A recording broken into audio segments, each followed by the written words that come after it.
Most people associate invisibility solely with light. If you turn off the lights, stay silent, and don't move, you're invisible. But is that true? Partially, yes. But there's a major flaw in that reasoning. Someone searching for supplies after a collapse doesn't rely solely on their eyes. They use all their senses, everything they've got to find supplies.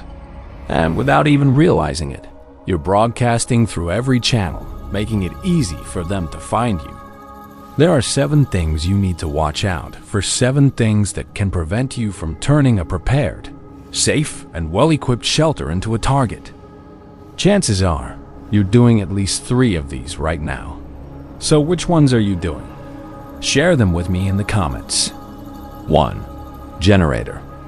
You bought the generator specifically to use right after the collapse, to keep the lights on when the power goes out, to run the refrigerator where you're storing your limited supplies, to keep the family comfortable. You turned on the generator and told everyone within 3 blocks exactly where you were. Sound travels differently in a post-collapse environment.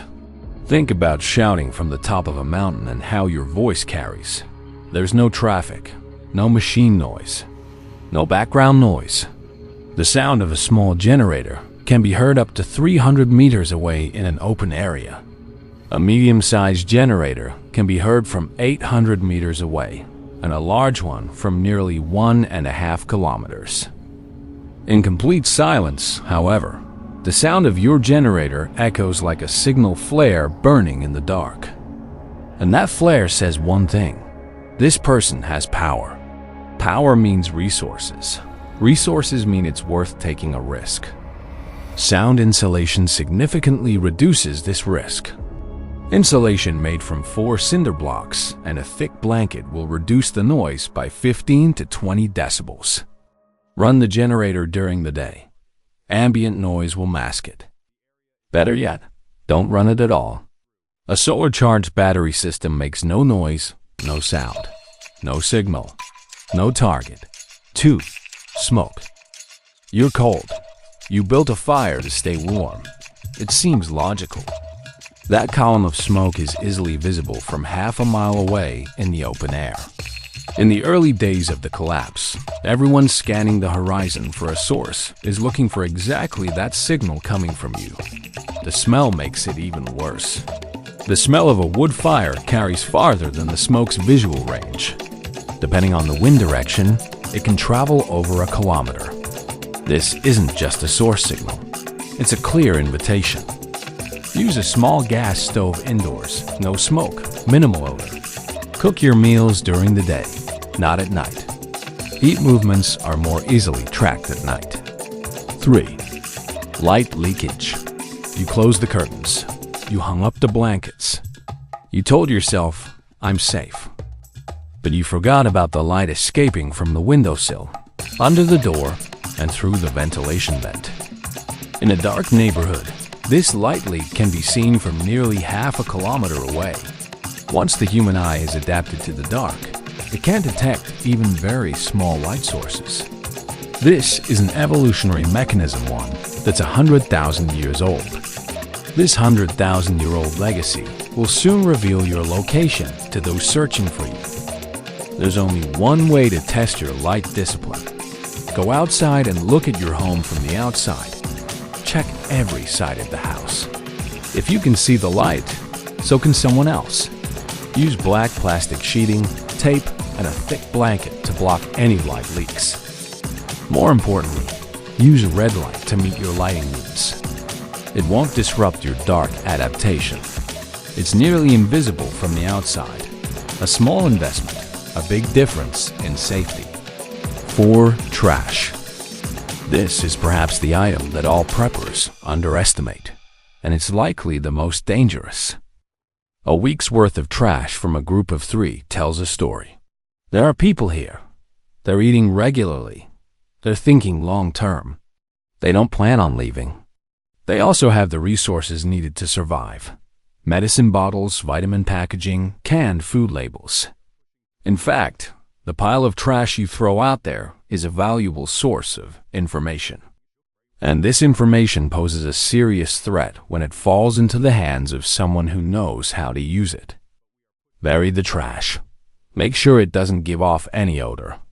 Put organic waste into a composting system. It both produces resources and ensures invisibility. Never take the trash can outside. The presence of trash is proof of your existence and the resources you possess. 5. Sound. I mentioned the sound of the generator. This sound, however, is different. This is a human voice. It's normal for there to be silence during the first week of the collapse. Everyone is silent. They don't know what to do. Everyone hides because they're afraid. They don't understand what's happening. In this silence, a laugh can be heard 3 blocks away. A child's voice can be heard 2 blocks away. Loud music, however, can be heard almost everywhere. And that sound tells the others, these people are comfortable. Comfortable people have resources. People with resources may be forced to share. Sound discipline must be discussed within the group. Explain this to the children. This isn't a game, it's survival. Close the interior doors. They slow down sound transmission. Embrace a culture of whispering. No music, no radio, no audio content, at least for the first few weeks. Silence feels uncomfortable. You're right. But that discomfort is a small price to pay for survival. 6. Routine. A sense of security comes from routine, leaving at the same time every day, taking the same route, moving with the same people. Predictability feels reassuring, but it's also a threat. My friend, someone watching you knows exactly what you're going to do. In professional security terminology, this is called a life pattern.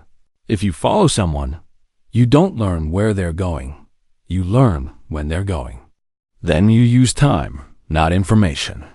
An ambush isn't set up at a specific place. It's set up at a specific time. Change your route. Take a different path every day.